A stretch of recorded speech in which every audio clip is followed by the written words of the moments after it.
Fleeing to the wilderness from her wealthy husband, a doctor with her little son found a cheap house there. But when she learned the terms of the sale from the air, Wendy Barrett kept replaying the moment that had divided her life into before and after. Sitting in the back of a bus with her son, she anxiously thought about what to do next. She could no longer live side by side with her unfaithful husband, let alone share a home with him. "Mom, where are we going? Is this like an adventure?" Daniel asked, looking out the window with curiosity. Trying to push away the unpleasant memory, Wendy shook her head. "We're moving, son, to a small village by the river. You can think of it as an adventure." Daniel's eyes lit up with excitement. "Wow, a real river. Mom, will I be able to fish? Or swim? Or float on a raft?" Wendy smiled.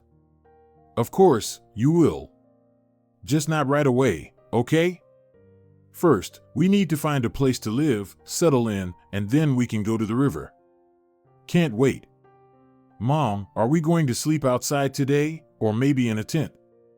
I've never slept in a tent before, like real travelers." Wendy gazed lovingly at her son. "No, that's a bit much. It's still too chilly to sleep under the open sky. But I've got a house in mind. A realtor reached out and offered it to me." Daniel's face broke into a wide grin. The 8-year-old boy immediately began fantasizing about exploring the countryside. Wendy, however, felt less optimistic. A sense of unease and nervousness gnawed at her. They had already been traveling for about 2 hours and still had the same distance ahead. Wendy had come across the house listing by chance. The price was strikingly lower than anything else on the market in their region. A house in the countryside, 6 acres of land, with a forest and a river within walking distance, she had read, considering it. The offer was very tempting, especially given her limited budget. "No, I definitely need to leave. Seeing Sean's smug face every day will be unbearable," Wendy thought, and she made the final decision to escape into the unknown with her son Daniel, whom Sean had never accepted. She quit her job, packed their things, and left the city in a hurry, without Sean knowing where they were headed. The only person she confided in was her friend, Mary Williams, to avoid causing undue worry over her sudden disappearance. And now, together with Daniel, they were traveling on an intercity bus, listening to the steady hum of the engine. When the bus driver saw the young woman struggling to fit a huge yellow suitcase into the aisle, he raised an eyebrow in surprise. A boy of about 8, looking slightly anxious, obediently followed behind her. The driver wanted to suggest that Wendy stow the suitcase in the luggage compartment, but she politely declined, explaining that they would be getting off at a roadside stop, not the main station. "So, they're headed for some village, but you wouldn't know it to look at them. They're city folks through and through," the driver thought to himself, then helped her with the suitcase. For some inexplicable reason, he immediately sensed that Wendy was trying to run away from her problems by changing her surroundings, so he didn't press the issue further. Instead, for the rest of the journey, the driver kept glancing in the rearview mirror, catching sight of the pretty, somewhat sad woman. "Ah, if I were 20 years younger, I'd definitely try my luck with her," he thought with a smile before focusing his gaze back on the road ahead. Outside the window, endless fields and occasional patches of forest blurred past. Unnoticed by herself, Wendy had dozed off and only woke up when the bus jerked and reluctantly came to a halt at their stop. "Mom, wake up, we're here," whispered Daniel as he gently shook her shoulder. Wendy opened her eyes and immediately saw the old, crooked bus stop leaning to one side. "Oh, right, we've arrived. I dozed off. What a sleepyhead I am," she exclaimed, flustered as she tried to squeeze her yellow suitcase towards the exit. Thankfully, one of the other passengers helped her. Scanning the empty stop, Daniel let out a disappointed sigh. "Mom, isn't anyone coming to meet us? We still have to walk a long way to the village." Sensing his worry, Wendy smiled. "Don't worry, sweetie. We're not walking. I'll call the realtor, and he'll drive us the rest of the way." "Oh, well, that's good then." Wendy pulled her phone from her bag and dialed the number. The realtor's name was Mark Green, a typical representative of his profession, always looking to make money off the price difference between what the owner wanted and what he could arrange. He was a fidgety young man with darting eyes and restless movements. Daniel didn't like him from the start, despite the fact that Mark picked them up at the stop and drove them to the village. Mark's car was dirty both inside and out. As Wendy got in, she immediately stained her light-colored pants, the same ones she'd worn for this impromptu trip. Mark revved the engine, and the car shot off like a bullet. He stayed silent the entire time, focused on the road, carefully avoiding potholes and bumps. The village greeted them with wary eyes. Dogs barked, and the locals watched the newcomers with cautious, appraising glances. Finally, Mark stopped in front of a solid-looking house, though its exterior was in desperate need of paint and a few patches of plaster. Here we are. As you can see, it's not a bad house. Plus, it's priced well below market value, the realtor declared with the air of an expert.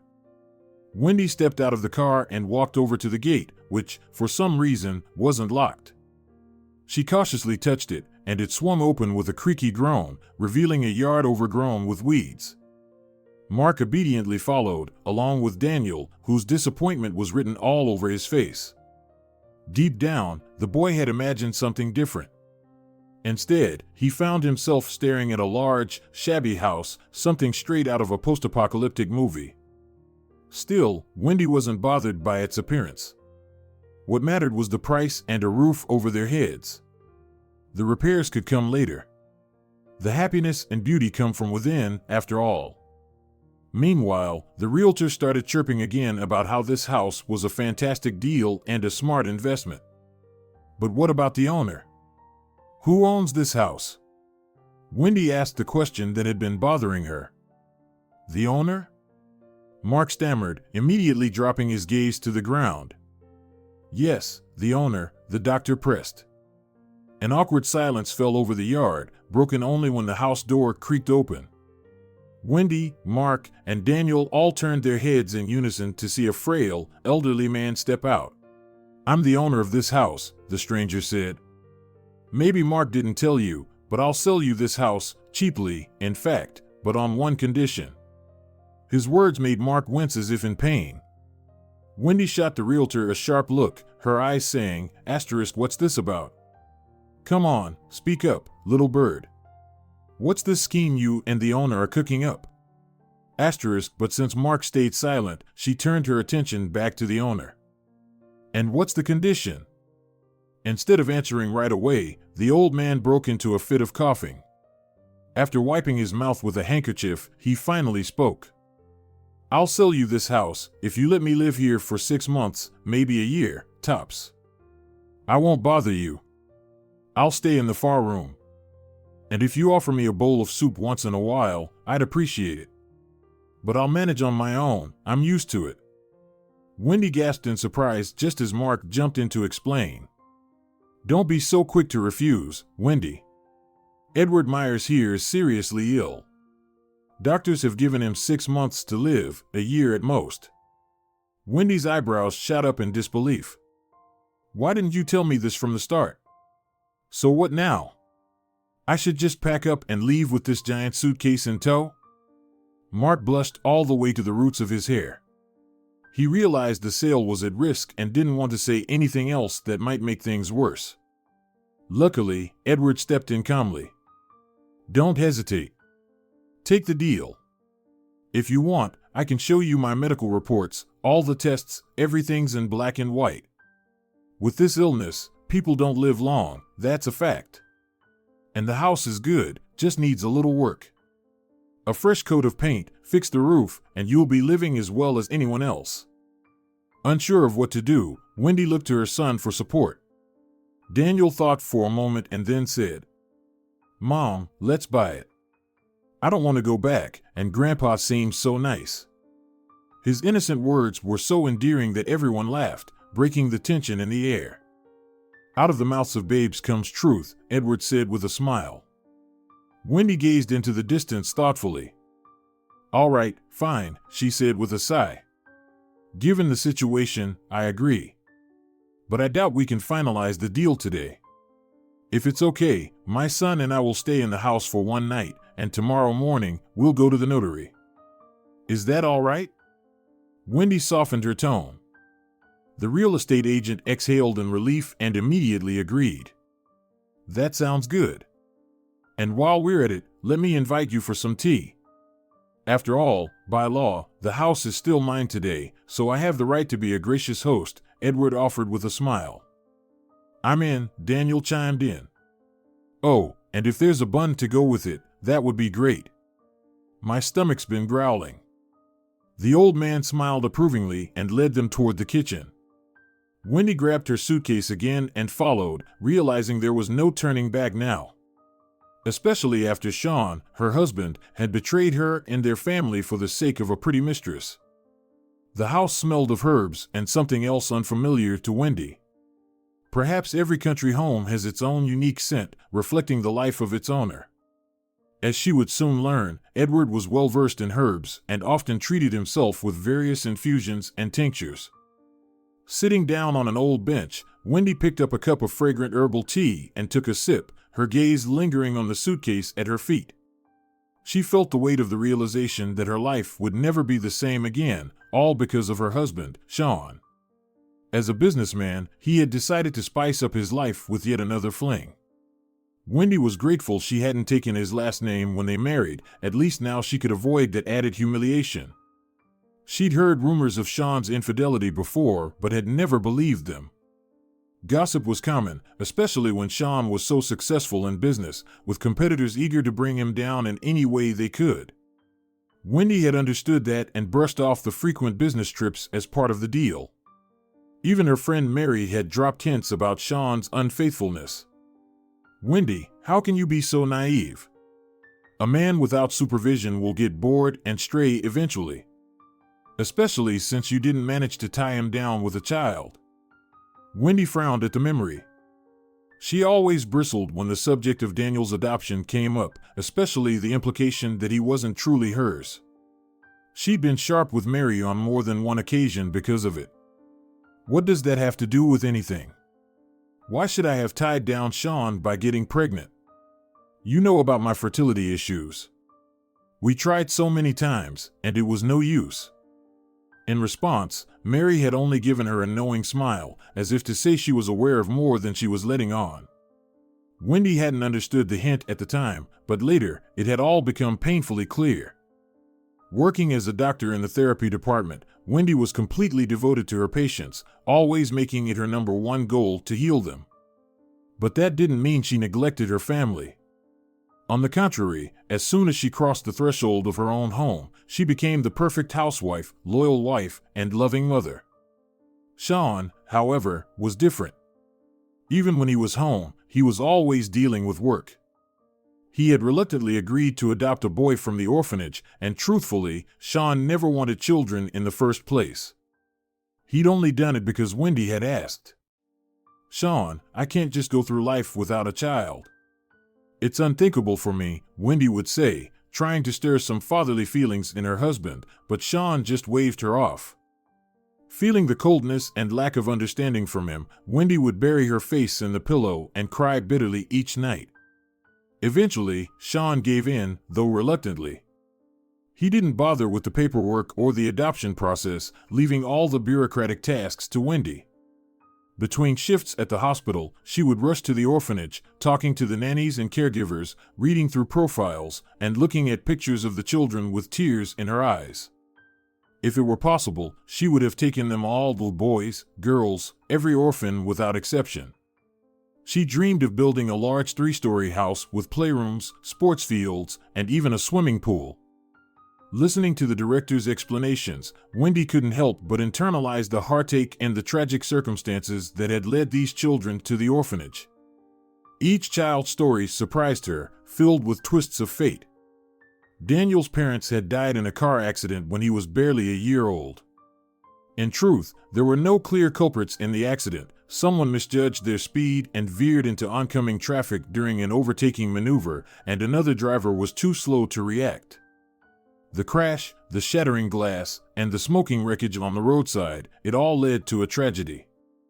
Daniel was spared only because, at the time, he was with his grandmother, who passed away just a month and a half after losing her daughter and son-in-law. That's when the little boy ended up in the orphanage, where he joined other children with similar stories and fates. In truth, Wendy couldn't fully explain why she chose Daniel. Perhaps it was something subconscious. The moment she saw his sky-blue eyes, she fell in love with him instantly. Sean, however, reacted to her choice with indifference. "Well, you picked one, and that's that. Now you can take care of him. Just don't bother me, you know I've got the deal of the century on the horizon." Wendy would nod quietly, agreeing with every word. After all, it had been her idea, and she had to bring the dream to life. But things didn't turn out the way she had imagined. One night, Wendy's hospital shift was canceled, and she returned home earlier than expected. On the way, she stopped by the store, buying a bottle of wine, a box of chocolates, and vanilla-scented candles. Her mood was high, her heart light with excitement. After all, it's not every day you're unexpectedly released from a night shift and get to surprise your husband and child at home. But things didn't go as planned. As soon as she crossed the threshold of their home, she heard voices, one male, one female. One belonged to her husband Sean, but the other was unfamiliar. Then, Wendy spotted a pair of women's shoes in the hallway and understood everything without needing to ask. Sean's romantic cooing, sounding like a love-struck peacock, and the playful laughter of the woman who had ensnared such a promising businessman shattered Wendy's dreams of a happy family. On unsteady legs, she took a few steps toward the bedroom. What she saw there shocked her to the core. Sean lay in the arms of his lover, on the very bed they shared, lost in blissful dreams of their future together. The moment Sean spotted Wendy standing in the doorway, his face turned pale with shock. "Wait, this isn't what it looks like. I can explain everything, really," he stammered. In response, Wendy gritted her teeth bitterly. "Oh? Then what is this? Do you really take me for a fool? You think I don't see what's happening here?" Sean's lover turned out to be a sultry brunette with the arrogant look of a seasoned manipulator. She wasn't the least bit fazed by the presence of the wife and began dressing herself, using Wendy's own bathrobe. Wendy felt sickened by the sheer audacity. But at the same time, she knew the real blame lay not with the woman, but with her husband, who had allowed this to happen. At that moment, Wendy was more concerned with something else. Where was Daniel? As she found out later, Sean had deliberately sent their son to his mother's apartment, an upscale condo in the city center. Ethel Brady couldn't stand Daniel, seeing him as the son of a tramp and a hopeless alcoholic, despite there being no evidence to support such claims. In fact, Wendy had already done her own research and knew Daniel's parents were good people. Not wealthy, of course, but they cared for their son and had big dreams for his future.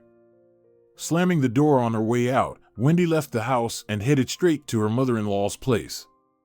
Ethel had disliked her from the start. She was a difficult woman, full of insecurities and grievances against the world.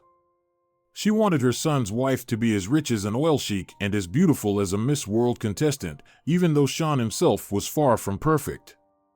Slightly stooped and balding, Sean could hardly be considered an epitome of masculine beauty. When Ethel saw her agitated daughter-in-law at the door, she smirked knowingly. "What, finally come to get your pup? Take him. He's sitting in the kitchen. And another thing, don't make me babysit him again. I don't know what's going on between you and Sean, but I don't want to be stuck looking after that stray anymore." Wendy pressed her lips together in frustration. "Who told you he's a stray? He's just an orphan. His parents died in a car accident. It's really unkind of you to refer to him that way." Ethel waved dismissively. "Oh, don't get caught up in words. You know, you can't hide bad blood. Whether his parents died in a crash or not, I'm sure they were alcoholics, and maybe that's why the accident happened. He'll turn out the same way, mark my words." "I think I can manage without your advice," Wendy replied coldly before telling a confused Daniel to get dressed quickly and not ask too many questions. Within a minute, mother and son politely said their goodbyes and disappeared into the pitch-black night. That night, they stayed at Mary's place, and the next day, Wendy began contemplating what to do next. The decision to leave the city came spontaneously, triggered by her desire to never see the smug face of her husband again, the man who thought he could control people's lives on a whim. Only now did Wendy fully understand that Sean had been lying to her all along, and the rumors of his infidelity had been true. They told me he was a womanizer, but I didn't believe it. Now look where it got me, she said bitterly over breakfast the next morning. Mary nodded sympathetically before asking, "So, what do you plan to do? Are you going to file for divorce? It's probably the best thing in your situation. You might even be able to win something from him in court." Wendy shook her head. "No, I'm not going to file a lawsuit, at least not yet.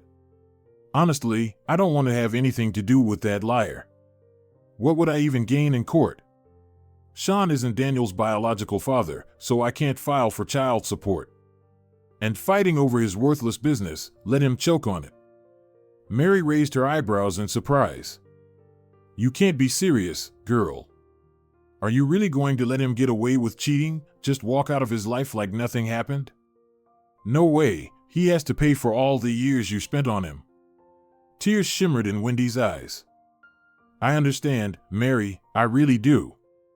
But I just don't have the strength. The thought of facing him in court drains me. Maybe later, when I've calmed down, I'll be able to file a lawsuit. But for now, I just want to change my life." "And what about your job? You're in good standing at the clinic. Are you really going to throw it all away and go chasing some uncertain happiness?" Mary pressed on. Wendy looked at her friend, her eyes filled with tears. "I'll leave the job. I can't live in the same city as Sean anymore. I only just realized that all this time, his business buddies and even some of my coworkers knew he was cheating, but no one told me. They laughed behind my back. I've started looking at real estate ads somewhere far away. I'll find a job at a small clinic or with an ambulance service. Good doctors are needed everywhere, and I consider myself a good one. I'm sure I won't be out of work. Besides, Daniel will love it. He's always dreamed of going to the forest, fishing. But Sean never had time, business meetings, trips, or his girlfriends to entertain." Mary looked at her friend with pity, then pulled out her wallet, offering Wendy some money for the road. But Wendy firmly refused. "No, thanks, Mary, I don't need it yet. I've saved up some money. I've been putting it aside, hoping to buy a little summer house by a river, with a forest nearby, mushrooms, berries. But every time I mentioned it to Sean, he'd throw a wrench in the works. Lied that he had allergies or was afraid of ticks." Mary snorted. "Afraid of ticks? He should have been afraid of his girlfriends instead. Honestly, he's no prince, thinking the world revolves around him." That same day, ignoring Sean's persistent phone calls, Wendy quit her job at the clinic and started looking for a new place to live. She spent the entire day combing through newspapers and real estate websites. Finally, an unassuming ad in a paper caught her eye, a house for sale in a small village.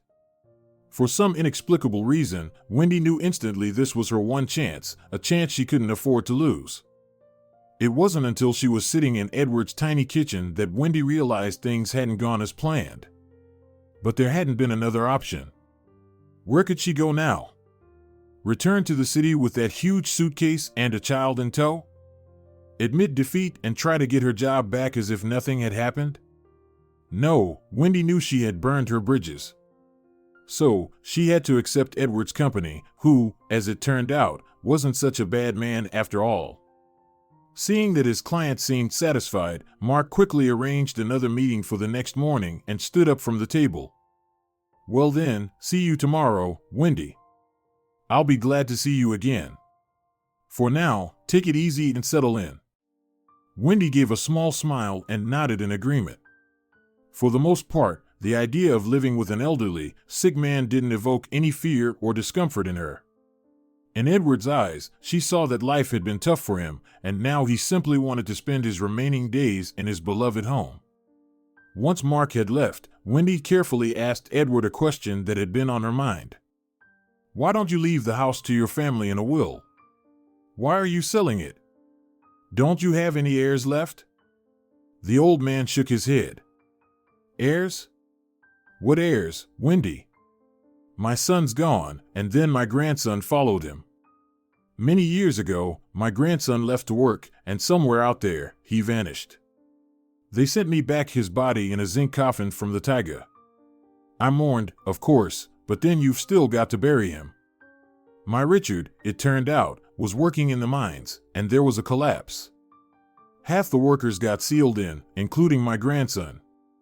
And how did it happen that your grandson left you an inheritance? Wendy asked in surprise. Edward shook his head again, then explained. Well, my grandson and I had a sort of insurance. He didn't know about my plan, and I had no idea about his, but we both ended up leaving the house to each other in our wills. We were the only real owners of the place, so we both decided to prepare for the worst. If I died first, my grandson would have inherited the house, but since he passed away, it went to me. And now, I want to sell it to you, not for profit, but so that I can use the money to repair our village school. I taught there for 40 years. Of course, the money won't cover the whole school, but at least we could replace the roof and paint the facade. Maybe another donor will show up after that. They're planning to close it down, you see, and transfer the kids to the district center. It's a good plan, but the commute is more than 10 kilometers. Wendy looked at the kind old man with respect. He truly was a good person, thinking more about the village children than himself. Though, she thought, he could use some help himself. After a brief pause, Wendy asked, But what about treatment? The doctors must have suggested something, maybe some kind of therapy? He sighed sadly. They did, but I stick to my herbal remedies. I don't believe in all these pills. I know I don't have long left. So, don't take it the wrong way, but I'm going to use the money to fix the school. I don't need it, money only brings trouble. Honestly, I'd give you the house for free if I could. I can see how hard it is for you with your boy. But those children need help, too.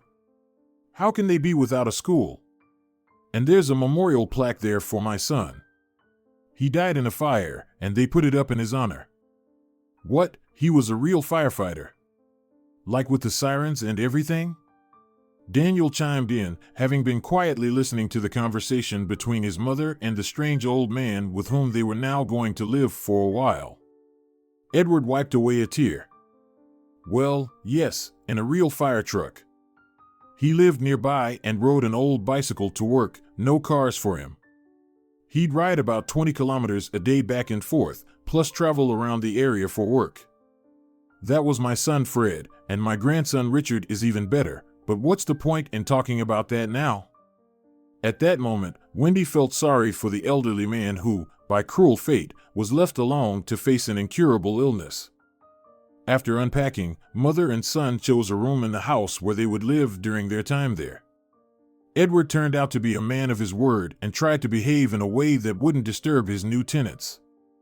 The next morning, cleanliness-loving Wendy started cleaning. She mixed well water with bleach and cleaning products and got to work. First, she wiped the windows and dusted the cobwebs from the corners, then she moved on to mopping the floors. She ended up outside, where she joined Daniel in battling the ever-present weeds. In some places, the tall grass reached their waists, making the task very difficult. Where do all these weeds come from? We've been fighting them for over an hour, Mom, and they don't seem to care, Daniel said, wiping the sweat from his brow. Wendy smiled. Well, you wanted to try rural life, so here you go.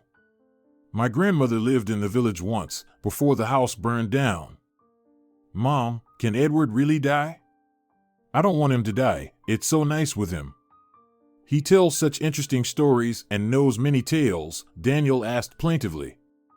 Tears welled up in the corners of Wendy's eyes. What could she say to her son now? That this grandfather was doomed? That no one could help him anymore? On the other hand, Wendy wanted to see for herself the diagnosis the doctors in the district center had given him. To Wendy's surprise, while she and Daniel were busy in the yard, Edward had quickly prepared a simple dinner of a dozen fried eggs and a salad of fresh cabbage. "Here, my dears, eat up. There's enough here for 3 servings. Every time I look at you, my heart bleeds. You're so thin, not at all like country folks. Don't mind me, it's the illness that has drained me. I used to be a man of stature. You know, they say of such men that they have blood and milk." The host's words brought a sweet smile to Wendy's face. The next day, she woke up early and headed to the district center to sort out her work situation. There, she arranged over the phone to meet Mark, who would take her to a notary for the sale transaction. Since Edward had signed where necessary, they didn't take him to the city, considering his age and physical condition. Instead, Grandpa stayed with Daniel, promising to take him to the river. Meanwhile, Sean was painfully contemplating what to do next. He didn't want to rush into a divorce with his wife because he had his own special plans for her. The mistress was more for the soul and physical pleasures than for practical benefits. However, in heartfelt conversations with Charlene, he had confessed more than once that he intended to use Wendy for his own dark purposes. "You're so mysterious. Am I missing something?" the beauty asked, smiling seductively. Sean intentionally paused for dramatic effect before revealing the essence of his plan.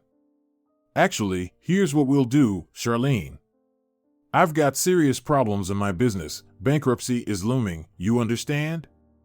But I haven't told anyone about it, so I want to push Wendy toward a divorce on my terms, transferring the business to her. I'll play the gallant knight in shining armor, saying I took in a non-biological child and now I'm ready to give everything up in the divorce." Charlene smiled knowingly. "And then you will probably stick her with that business, which will come with a mountain of debts, am I right?"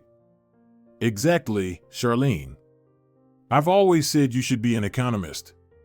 Though you have no formal education, but hey, life is full of surprises." Naturally, Wendy was unaware of all this.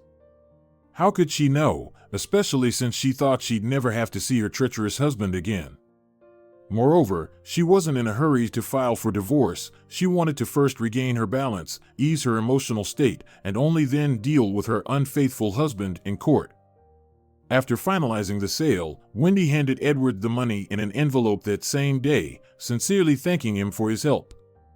"Oh, dear, I feel guilty already, as if I'm taking your last money from you and Daniel. Please forgive me, but I'm not taking it for myself. I'll give it to the director right away." Wendy nodded in agreement, smiling to herself. Today's trip to the city was not in vain. First, she learned not only about Edward's diagnosis, but also spoke with the local head about job opportunities. It turned out that the therapy department, under Stephen Smith, needed an experienced doctor, and the most surprising thing was that during the interview, the head looked at Wendy with enthusiasm as if she were a beacon of science from the best medical institution in the country. As it turned out, Edward had been diagnosed with inoperable lung cancer by Stephen, who also told Grandpa how much time he realistically had left. When Wendy brought up this topic with the head, she was deeply shocked by his candidness. "Well, you know better, Wendy, but here we don't lead patients on. I'm not a fool and understand everything. I looked at the x-rays and test results, assessed the situation, and announced the approximate time frame, so he can think clearly and stop dreaming. Otherwise, the house would be left unattended." Wendy snorted in outrage. "What does the house have to do with it?" "Well, the old man didn't make a new will. So, if something happens, the house would go to the personal use of the village chairman. It's lucky that Edward managed to sell it to you. Honestly, I wanted that little house for myself, but you beat me to it. You city folks are quick. Meanwhile, people from the provinces take their time, celebrating. But you'll catch the bird mid-flight." Wendy shook her head. Still, Stephen's attitude toward patients clearly reeked of cynicism and blatant indifference. "Well, Wendy, I think we'll get along well. You have extensive knowledge, and practice is incredibly important in this field. So, I'll see you tomorrow in my department," the head concluded, extending his broad palm to her. Wendy shook his hand and then headed home. It just so happened that she had considered Edward's house her own from the very first day. It's hard to say what influenced her opinion. It was likely akin to the first pure love that only happens once in a lifetime. Of course, this love was strictly platonic, but that didn't change the essence of the matter. Additionally, Wendy felt that something was off about Edward's diagnosis. Everything seemed too ambiguous, especially given the unpleasant nature of the department head. And why was a therapist playing such a leading role in this matter? At some point, Wendy realized that Stephen was likely just trying to claim the house of the ailing pensioner, hoping to become its owner. Naturally, Wendy couldn't know this for sure, but she suspected that things in this clinic weren't as good as they seemed.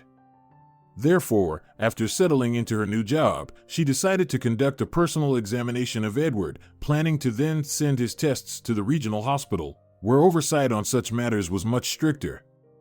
When the elderly man learned about this, he waved his hands in protest. "Oh no, dear, please don't. Why are you even thinking about this? It's just extra hassle for both you doctors and me as a patient. I trust our therapists, especially Stephen. He was a student of mine, though he was a bit of a slacker, but that didn't stop him from becoming the head of the department." Wendy shook her head reproachfully. "Well, that's quite the endorsement you've given him. He didn't do well in school, yet he's now a beacon of medicine in the region." Daniel chimed in. "Mom, Edward and I are going to the river tomorrow. We'll take fishing rods and catch fish. He also promised to take me out on a boat, but only if he's feeling well." Wendy looked at the grandfather with concern. "You should be careful. What if he feels unwell or something happens? And don't pay attention to Daniel's requests. He always wants something, but we can't always fulfill those wishes. We'll deal with your tests first, and then we'll all go to the river together." But seeing her son's disappointed expression, she quickly backtracked.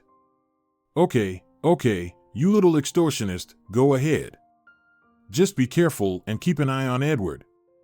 "Yes, Mom, I'll watch over Edward," the boy replied eagerly, which amused everyone present. Overall, Wendy enjoyed working in the district therapy department. It turned out that the team was strong and cohesive, except for the head, who, as she would later discover, was quite the crook in a lab coat.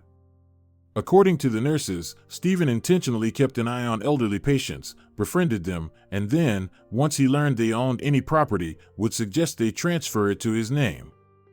While there seemed to be nothing wrong or criminal in the doctor's actions, on the other hand, he was enriching himself at the expense of trusting citizens who believed that after signing over their property to the doctor, they would receive superior treatment compared to before. In reality, Stephen treated everyone the same. No, this didn't mean he was a bad doctor. His office was adorned with numerous certificates and commendations, which didn't prevent him from solving his own financial problems at others' expense. Rumor had it that Stephen was obsessed with the racetrack, where summer races took place. There, he would place extravagant bets, hoping to someday see his racehorse cross the finish line first. Some said he even tried to bribe jockeys, offering them substantial kickbacks, but in the end, it only led to debts and headaches the next morning. Wendy didn't learn about this right away. It took about a week for the pieces of the puzzle to come together in her mind. Ironically, around the same time, Edward's test results came in, and they weren't nearly as bad as Stephen had described. It turned out that the elderly man's illness was treatable with comprehensive medication and had nothing to do with cancer. If Wendy had been smarter and more foresight, she would have saved this information for a rainy day and used it as leverage against the head. But since she had always been honest and principled, she shared her discovery with her boss that same day. Stephen turned pale and noticeably became anxious. "Listen, Wendy, I don't think anyone needs to know about this. Okay? Let's keep this between us. If you want, I can return the money for the old man's house. I mean, I can compensate you. I have funds in my account. I've pulled this real estate scheme before. Or if you prefer, you can partner with me. Don't think I'm greedy, I'll share." Wendy looked at the head with disdain. "No, Stephen, that's not for me. I honestly bought the house from Edward and paid the entire amount he specified. He plans to use the money for school repairs, so I can't take money from you for silence. So, I'm sorry, but I will have to report this to management." Stephen's cheeks flushed with anger. "What do you think you're doing? You've only been here a week, and you're already conducting an internal investigation. Who do you think will let you go further? My advice is to mind your own business. Understand? If not, you'll have big problems, not just for you, but for the old man, who could lose his house in an instant." To the head's surprise, it turned out to be not so easy to intimidate Wendy, and she kept her promise. The clinic's chief doctor, Jeremy Montgomery, listened patiently to his new employee, then fell into deep thought. He didn't want to fire Stephen because that raised another question: who could replace him? There simply weren't any available staff of that level in the clinic. "Well, thank you for the heads up, Wendy. I'll think about what can be done. And don't worry or be afraid of Stephen's threats. I've known him for a long time. He's generally a good doctor. For a first offense, we'll try to settle with a reprimand, and we'll see from there. After all, he is a good specialist." Wendy nodded and left the office with relief, finding the chief doctor to be a wise and reasonable person. Jeremy appeared to be just over 40. He had noticeable gray at the temples, intelligent gray eyes, and a rich baritone that sent shivers down one's spine. In conversation, he never raised his voice, and unlike many high-ranking medical officials, he prioritized helping patients before defending his staff. Unfortunately, Stephen had no intention of sitting idle. The cunning schemer quickly realized that after his conversation with the chief doctor, nothing good awaited him. So, he decided to lay the groundwork for a transfer to another medical institution. For this, he planned to reach out to a contact recommended by one of his patients, a businessman named Sean Kelly. Meanwhile, Wendy had no idea that her boss was seeking help directly from her unfaithful husband, who, as known, was just waiting for the moment to push her toward divorce. Having scheduled a meeting with the businessman on his turf, Stephen made a lavish order and began waiting for Sean. The sly doctor knew that his new acquaintance had ties in the criminal underworld and could resolve any issue if he wanted, of course, not for free. What else could it be? The head of the department was taken aback when he discovered during their conversation that Wendy was none other than Sean Kelly's wife, the most legitimate and true one at that. He never would have guessed. Apparently, she didn't want to take her husband's surname, Stephen assumed. Sean nodded knowingly and looked intently into his companion's eyes. "Yeah, Wendy is a real piece of work, you know? I even told her before the wedding, take my last name, what's there to be shy about?" She said, "No, I want to stay Wendy Barrett." So, I agreed. And now look where we are. Anyway, I need to push her toward divorce. But I don't know how to do it. That's why I'm counting on your help, Stephen. A sinister spark ignited in the head's eyes. "I think I understand what's going on, and I'll do everything I can." Sean gave a thumbs up. "Yes, that's it. And to encourage her, you'll give Wendy a fun life, so she'll agree to the divorce out of nerves, while I prepare a little surprise for her, something nice, you know, with a criminal touch." A sly smirk appeared on Stephen's lips. "I think we understand each other, Sean. I'll do everything you say, don't doubt it. I'm sure Jeremy will give me another chance, he's a soft man.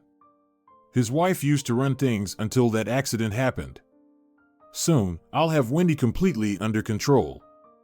After talking a bit more and having a hearty lunch, the conspirators shook hands and parted ways as if nothing had happened, each beginning to execute their part of the plan. Sean prepared the necessary documents to hand over the struggling company to his wife, who was supposed to receive it in the divorce. The schemer's plan was simple: hand over the unprofitable business to his naive wife, incur more debts, and burden the company with those, then, together with his mistress Charlene, escape to an island where there was no extradition, out of reach of the law's harsh hand. On the other hand, Stephen had his own goals and hoped that with Sean's connections, he could get the chief doctor removed from his position, which would allow Stephen to expand his operations in the department.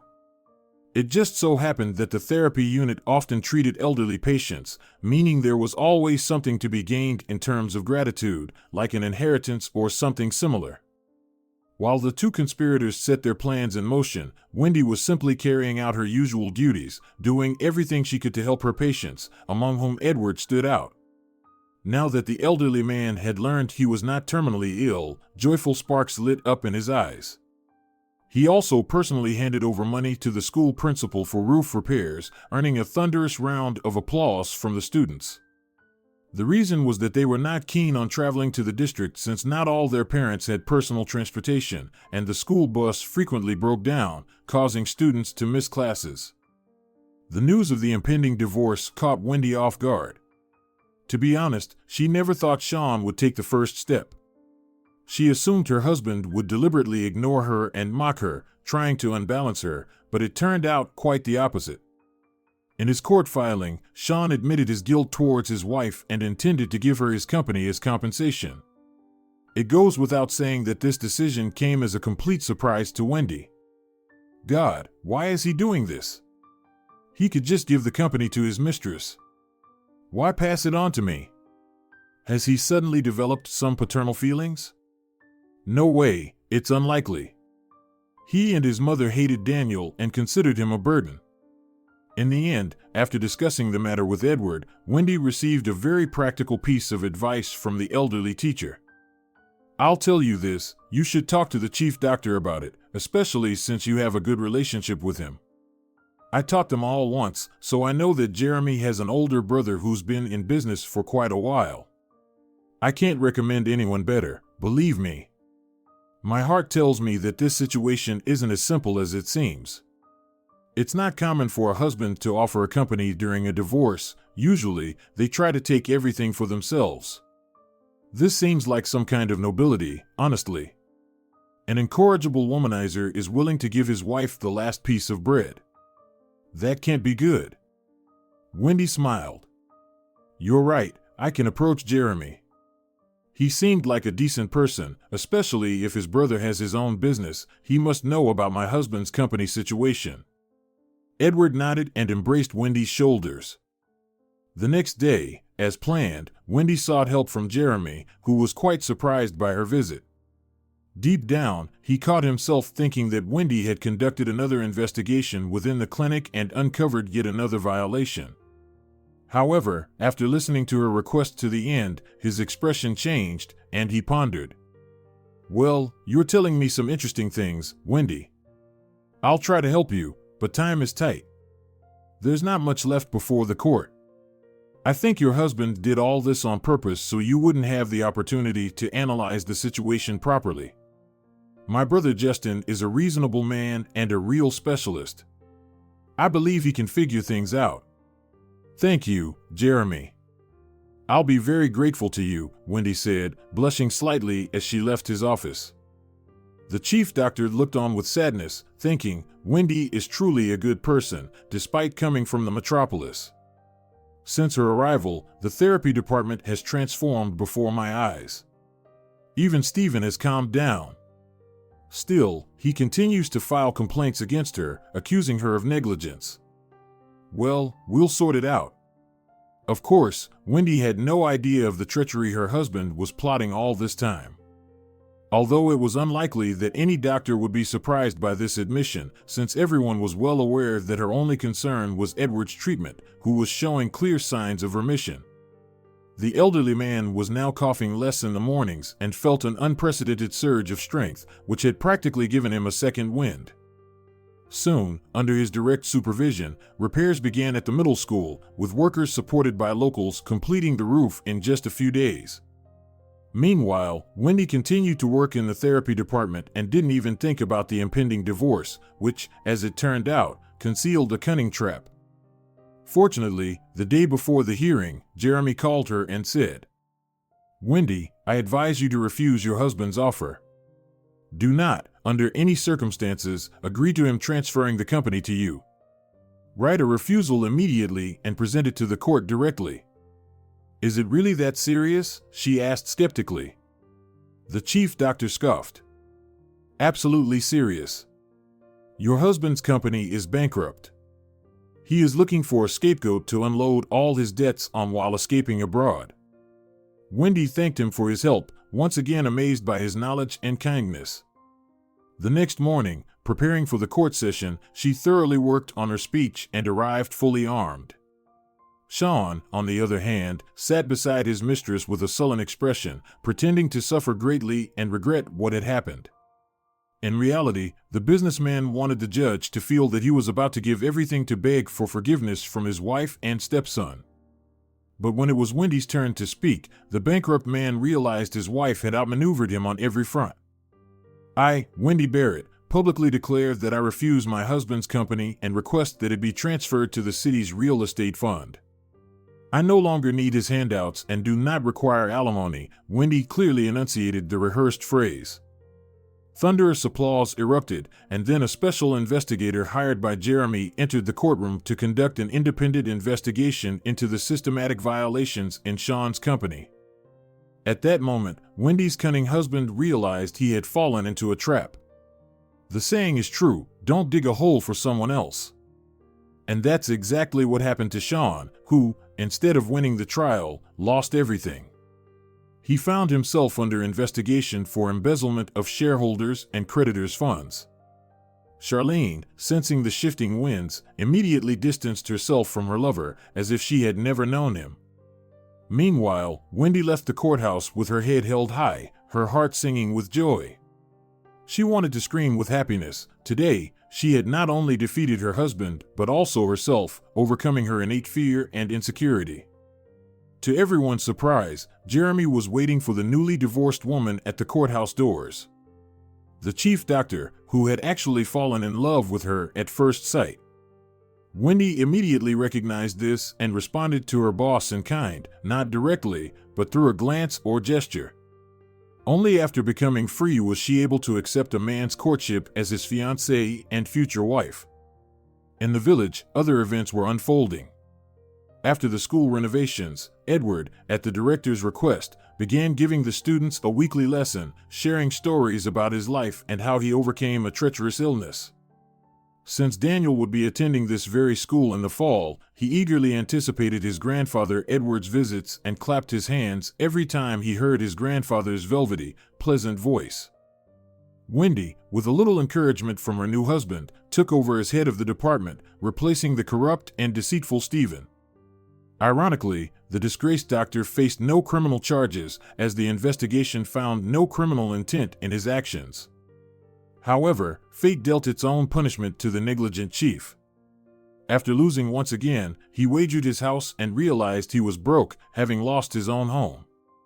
It was rumored that he moved to the metropolis, where he still lives as a vagabond, begging for money and dreaming of someday winning a race that stretched out into a lifetime. If you enjoyed the story, please support it with a like and a comment. All the best to you.